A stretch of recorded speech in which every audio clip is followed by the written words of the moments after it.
A'udzu billahi minasyaitonir rajim. Bismillahirrahmanirrahim.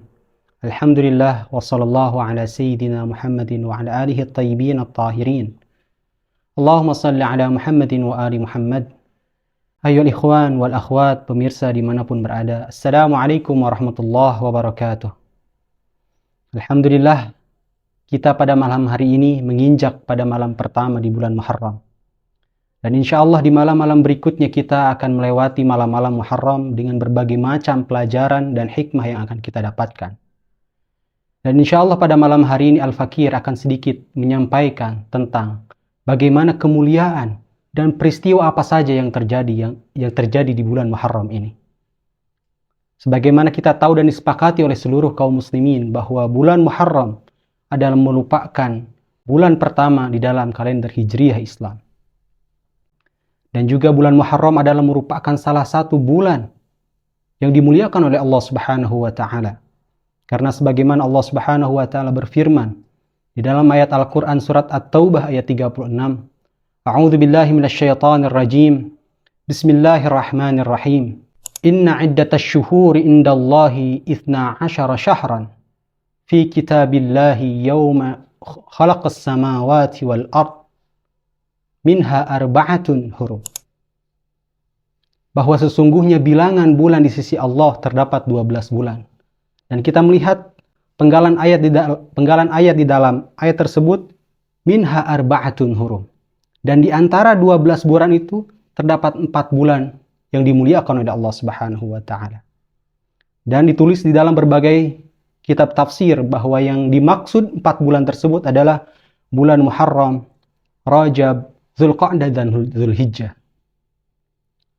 Dan juga bahwa saking mulianya 4 bulan ini di masa-masa sebelum Islam, ketika seandainya ada orang yang membunuh ayahnya, saudaranya di antara 4 bulan ini, pelaku yang membunuh saudara-saudara mereka itu, orang tersebut tidak akan terkena hukuman ataupun bahkan tidak dianiaya. Karena kenapa? Karena mereka menghormati bulan tersebut supaya tidak ternodai dengan tumpahnya darah ataupun dengan rasa kesedihan dan bahkan rasa sakit di antara orang-orang. Saking mulianya bulan tersebut dikutip juga di dalam kitab tafsir Al-Misbah yang ditulis oleh Profesor Quraish Shihab. Beliau juga mengutip bahwa mayoritas masyarakat sebelum datangnya Islam mereka memuliakan 4 bulan dalam setahun. Dan juga perlu kita tahu bahwa banyak peristiwa yang terjadi di bulan Muharram ini. Dikutip di dalam berbagai kitab, di dalam berbagai buku, bahwa di antara peristiwa-peristiwa yang terjadi di bulan Muharram ini, yang pertama, bahwa bulan Muharram adalah merupakan bulan di mana Rasulullah SAW dan juga kaum muslimin sampai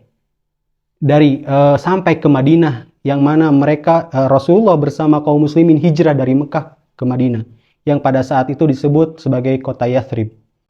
Kemudian kejadian kedua juga yang terjadi di bulan Muharram, di mana pada bulan Muharram adalah merupakan bulan pertama pengumpulan zakat pada tahun 9 Hijriah. Kemudian yang ketiga yang terjadi juga di bulan Muharram, dikutip di dalam berbagai kitab bahwa bulan Muharram juga di mana pada saat itu Nabi Musa diselamatkan oleh Allah Subhanahu wa taala dari kejaran orang-orang zalim pada saat itu untuk melewati Laut Merah dari kejaran Fir'aun. Kejadian yang berikutnya juga yang terjadi pada bulan Muharram, dikutip juga di dalam berbagai kitab bahwa pada bulan Muharram juga Nabi Yusuf alaihi salam beliau dikeluarkan dari penjara pada saat itu. Dan juga di samping peristiwa-peristiwa itu yang terjadi juga di bulan Muharram, ada satu peristiwa besar yang terjadi di bulan Muharram, di mana peristiwa ini sebagai peristiwa duka di masa lalu. Yang di mana pada saat itu di bulan Muharram, cucu Nabi SAW, Al-Imamul Husain alaihi salam, dibiarkan kehausan di tengah padang pasir yang panas. Pada masa itu Imam Husain alaihi salam memperjuangkan Islam, sehingga beliau memperjuangkan sebegitu pengorbanannya, bahkan bukan hanya dirinya, beliau mengorbankan beserta keluarganya. Hingga sampai puncaknya, beliau terbunuh mati syahid di padang Karbala.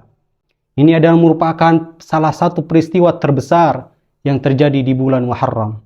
Dan di bulan Muharram ini kita melihat bahwa bagaimana Imam Hussein alaihissalam melakukan revolusi, melakukan penentangan kepada orang-orang zalim pada saat itu untuk mempertahankan kesucian dari risalah yang dibawa oleh datuknya Rasul sallallahu alaihi wasallam.